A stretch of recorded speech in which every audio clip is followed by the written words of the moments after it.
ছোট টপিকের মধ্যে নাম্বারও একটি টপিক। নাম্বার বলতে কি বচন, ঠিক আছে। বচন দুই প্রকার হয়।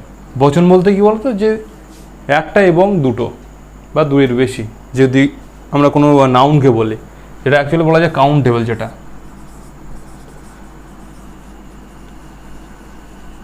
কাউন্টেবল, যেটা গোনা যায়, ঠিক আছে। কেমন, যে বয়কে আমরা একটা বয় একটা ছেলেকে কী হতে, একটা ছেলে, সেটাকে যদি আমরা অনেকগুলো ছেলে বলি তাহলে সেটা বয়েস।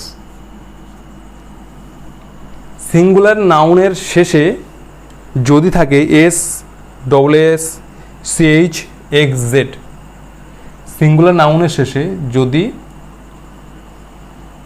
S, double S, CH, X এবং জেড থাকে, তাহলে তারপরে ইএস যোগ হবে, আর বাকিগুলোর পরে শুধু ইএস যোগ হবে।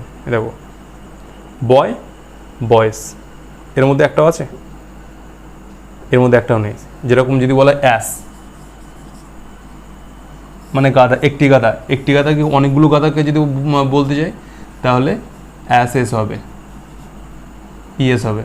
তাহলে কি যেসব ওয়ার্ড, যেসব সিঙ্গুলার ওয়ার্ড, যে নাউন, যেসব সিঙ্গুলার নাউনের শেষে যদি এস থাকে তাহলে কী হবে, শুধু এস থাকলে বা ডবল এস থাকলে, সিএইচ থাকলে বা এক্স বা জেড, তারপরে কিন্তু আমরা ইএস ইউজ করব, ঠিক আছে। এর পরে এই ওয়ার্ডগুলো পরে সিএইচ ইউজ করব। আর যদি ওয়াইয়ের আগে যদি কনসোনেন্ট থাকে তাহলে আই, ইএস, অ্যাকচুয়ালি ওয়াইটা আই হয়ে যাবে, তারপরে ইএস হবে, ঠিক আছে। তাহলে নাম্বার কি, নাম্বার হচ্ছে একটা বচন সিঙ্গুলার বলতে কি এক বচন, বহু বচন। তবে এর মধ্যে আমরা একটু এটা জেনে নিই, আর্টিকেল কিন্তু এখানটাতে বসে, ঠিক আছে। এই কাউন্টেবলে যেটা গোনা যায়, যেসব জিনিসগুলো গোনা যায় সেটাকে আমরা কি করি, সেটাকে আমরা তার আগে এ বা অ্যান বা দা বসাই। একটুখানি জেনে নিই যে এ বা অ্যান বা দা কোথায় ব্যবহার করি। দা ব্যবহার করা হয়, এ অ্যান ব্যবহার করা হবে সিঙ্গুলারের ক্ষেত্রে, সিঙ্গুলার নাউন যেগুলো গোনা যায়, ঠিক আছে। আর দা ব্যবহার করা যাবে কোথায়, বোথ, সিঙ্গুলারের ক্ষেত্রে বলবে, প্লুরাল ক্ষেত্রে বলবে এবং সিঙ্গুলারের ক্ষেত্রে বলবে। দেখো ভালো করে বলছি, এ আর অ্যান কোথায় ব্যবহার করা হয়, অনির্দিষ্ট কোনো জিনিসকে বলা হয়, যদি কোনো জিনিসকে যদি বলা হয় অনির্দিষ্ট করে, তাহলে এ বা অ্যান বসবে।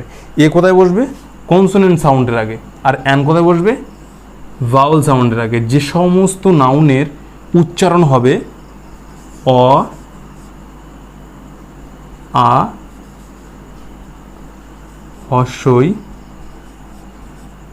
দীর্ঘই, ও, তারপর আ, এ, এই সমস্ত সাউন্ড যদি কোনো নাউনের শুরুতে যদি এই সাউন্ড আমরা পাই তাহলে আমরা কি ইউজ করব, অ্যান ইউজ করব। আমরা এরকমটা যেন না হয় এ, ই, আই, ও, ইউ বলে আমরা এখানে কি লাগিয়ে দিচ্ছি, অ্যান লাগাচ্ছি, এমনটা যেন না হয়। তোমাদের ছোটোবেলায় যা শিখেছো, যেটা এখন শেখাচ্ছে সেটাই শেখো। সো অ, আ, হ্রস্বই, দীর্ঘই, ও, ই, এই সমস্ত সাউন্ড আসে যদি কোনো নাউনের আগে, তাহলে আমরা কি ইউজ করবো, অ্যান ইউজ করবো। অনির্দিষ্ট, সিঙ্গুলার আগে হবে কিন্তু। এ কী হবে, অ, ক, খ যেসব সাউন্ড থাকবে, যেরকম বয় সাউন্ড কি আসে না, ব আসে না, বয় হবে, ঠিক আছে। ক্যাট, আমব্রেলার উচ্চারণ কি আসছে, আমব্রেলা আসছে, এরকম। তবে আবার একটা কিছু এক্সেপশন থাকে, যেগুলো হচ্ছে এমপি, এমএলএ, এই সমস্ত ক্ষেত্রে আগে কী হবে বলো তো, অ্যান হবে। কেন অ্যান হবে, এম এর উচ্চারণ কি আসছে, এম, এ আগে কিন্তু আসছে, তার জন্য আমরা কী হবে, এম হবে। তারপর কি এমপি, ওই সেম এ উচ্চারণ আসে, যার জন্য আমরা অ্যান ইউজ করি। এবার এ অ্যান্ড দাটা কোথায় ইউজ করবো, দা কিন্তু সবার ক্ষেত্রে। দা কোথায় ইউজ হবে বলতে, অ্যাকচুয়ালি দা হবে নির্দিষ্ট করে যদি কোনো কিছু করে যায়। এ অ্যান কোথায় ব্যবহার করা হবে? এ অ্যান সিঙ্গুলারের ক্ষেত্রে ব্যবহার করা হবে, ঠিক আছে। আর দা ব্যবহার করা হবে সিঙ্গুলার বা প্লুরাল এবং আনকাউন্টেবলের ক্ষেত্রে। I have drunk the water, তেমন সেই জলটি যেটা তুমি হয়তো চেনো বা জানো বা যেটা তুমি হয়তো দিয়েছিলে, ও নির্দিষ্ট করে আমরা ওই জলের কথাই বলছি।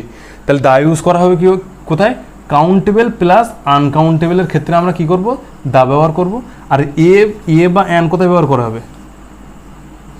এ বা অ্যান ব্যবহার করা হবে সিঙ্গুলারের ক্ষেত্রে। সিঙ্গুলারের ক্ষেত্রে সবসময় মনে রাখবে, সিঙ্গুলারের ক্ষেত্রে। একটা নাউনের ক্ষেত্রে আমরা কি ব্যবহার করব? একটা নাউনের ক্ষেত্রে আমরা এ বা অ্যান ব্যবহার করব, তবে তার সাউন্ডটা দেখতে হবে যে কী সাউন্ড আসছে, ঠিক আছে। সাউন্ডের উপর নির্ভর করে এ বা অ্যান আসবে। যদি কনসোনেন্ট সাউন্ড আসে তাহলে এ ইউজ করতে হবে। যদি ভাউল সাউন্ড আসে, ভাউল সাউন্ড ওই যেগুলো বললাম অ, এ, ই, ও, এইসব সমস্ত সাউন্ড যদি কোনো নাউনের প্রথমে সাউন্ডটাও ওরকমই হয় তাহলে আমরা অ্যান ইউজ করব, আদারওয়াইজ আমরা এ ইউজ করব, ঠিক আছে। এই ছিল ছোট্ট টপিক, ইন্টারেস্টিং, যেটা নাম্বার।